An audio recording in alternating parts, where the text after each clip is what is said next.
Hello and welcome to the Sunday Afternoon Modular. In this video I will show you slick and quick what you need if you want to start with a modular synthesizer.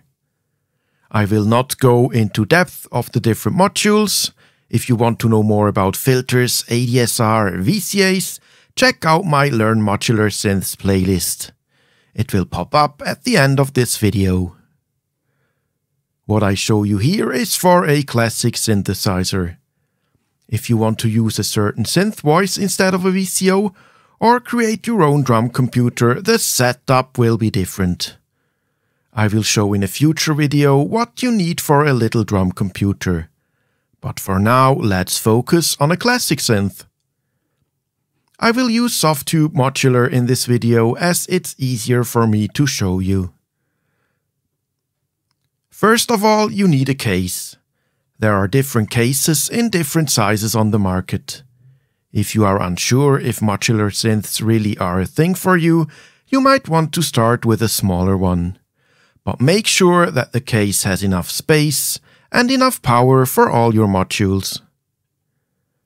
Now is the point where you need to decide whether you want to play your synth with a MIDI keyboard or if you want to use a sequencer.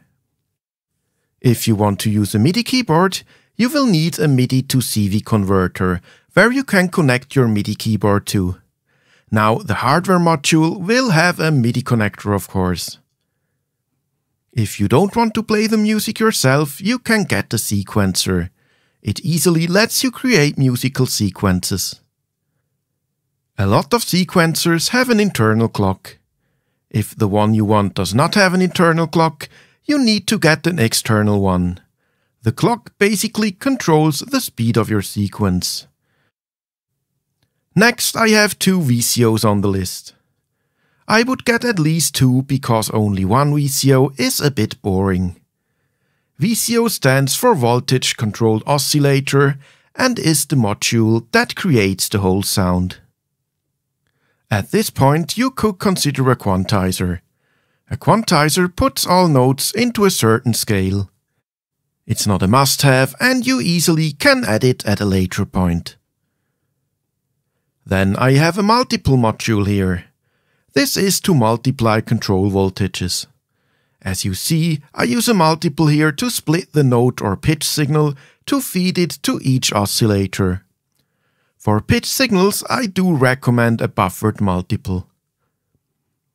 Next is an audio mixer. Because we have two VCOs, we have two audio signals which we want to bring together. The ADSR or envelope module is needed to shape the tone. So whether it is a short or long tone, and you can also control the attack. ADSR stands for attack, decay, sustain, release. Next is the VCA or Voltage Controlled Amplifier. It varies the gain depending on the incoming control voltage. This is where the ADSR CV signal and the audio signal from the mixer come together. If the ADSR sends a CV signal to the VCA, it opens up and you can hear the tone. If the VCA does not receive a CV signal, it is closed and you cannot hear a tone.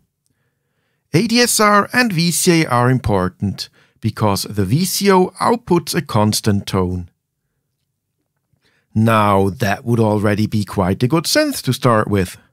But to get a bit more variety, we add a VCF, a voltage controlled filter. There are low pass, high pass and band pass filters available. I would suggest to get the low pass filter or one that offers all three options. If you want to know more about the filter types, there is a video I made. You can find it in my Learn Modular Synths playlist, which will pop up at the end of this video. Further, an LFO module is a cool thing to modulate your sound. LFO stands for Low Frequency Oscillator and creates a rhythmic pulse, usually below 20 Hz, that can be used to modulate other modules. Again, it's not a must-have, but to have a little bit more fun with your modular synth, I would really recommend to get one. They are usually not that expensive. To spice things up, you could further add effect modules like a reverb, a delay, or a distortion module. Again, totally optional for a basic synth, but definitely something to think about. That's almost it. What you also need is an output module. It brings the hot audio signal of a modular synth down to a line level signal that is suitable for external audio mixers and audio interfaces, so you can record your sound. Often output modules also have a headphone output, so if you want to jam at night but don't disturb your neighbors, there you go. Now, some cases already have built-in line level outputs. In this case, you don't need an extra output module. There are also cases that offer a basic MIDI input, so in case you want to hook up your MIDI keyboard, you don't necessarily need a separate MIDI to CV module. But usually MIDI to CV modules offer a bit more options. And there are also cases that have built-in mixers and multiples. Last but not least, cables. Get yourself a good bunch of cables. The Eurorack system uses 3.5mm mono jack cables. Alright, that was it. Slick and quick. I hope it helps you with your first modular synth.